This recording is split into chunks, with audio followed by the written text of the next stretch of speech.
Vidéo numéro 3, exercice 3, les assemblages.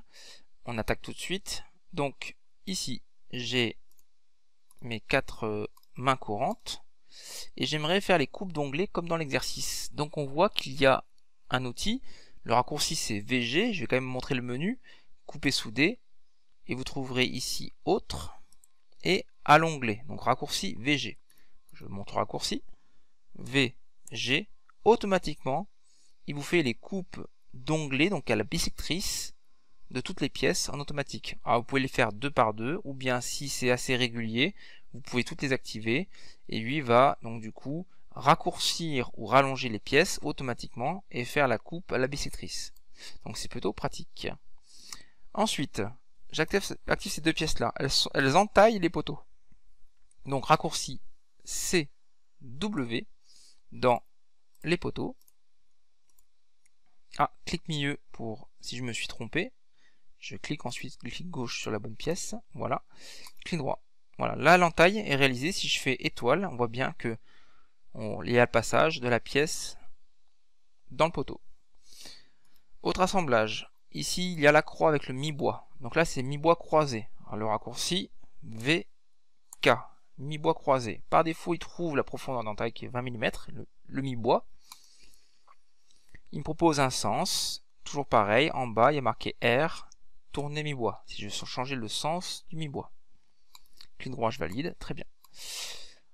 Ensuite, on a un mi-bois à faire entre la solive intermédiaire au milieu, dans les 2 autres solives.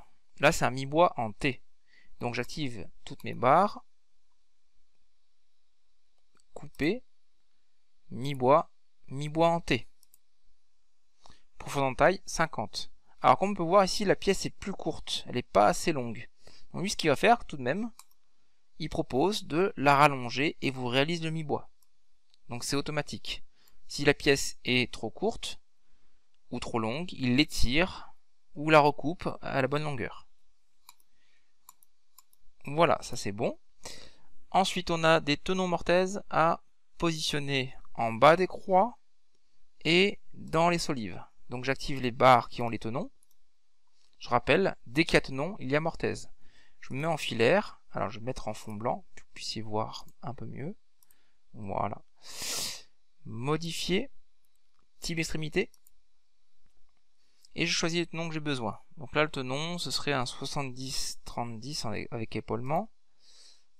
Voilà. Ok.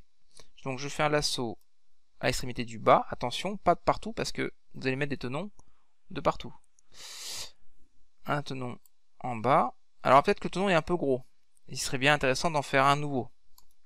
Alors ce que je vais faire, je vais choisir ce tenon là et je vais faire un tenon de 20 mm de largeur. Donc pour ça, je peux copier un tenon. Je le copie. Par défaut, il fait exactement le même tenon. C'est marqué copie à la fin. Donc là, je vais le renommer. Voilà. Et je vais juste marquer 20 au bout. Par contre, attention, c'est pas parce que vous avez mis 20 mm ici que le tenon maintenant fait 20. Il faut faire un double clic pour venir ouvrir la boîte de dialogue et modifier les valeurs du tenon mortaise. Donc, par défaut ici, largeur du tenon, je vais mettre un 20 mm. Voilà, ça sera plus idéal. Je dis OK. Et maintenant, je fais un lasso aux extrémités. Et là, le tenon fait bien 20 mm de largeur. Je veux un tenon ici. Attention, si vous faites un lasso comme ça, il y aura le tenon en haut sur la croix, mais il n'y en faut pas. Donc vous pouvez ensuite faire un clic milieu sur ce qui vous intéresse pas, et vous pouvez enlever le tenon. Voilà. On voit aussi que la longueur du tenon est beaucoup trop longue. Donc ça va pas non plus. Donc clic droit, je peux modifier mon tenon. On va mettre en longueur, par exemple 50, ça devrait suffire. Voilà, et pareil, double clic, oui.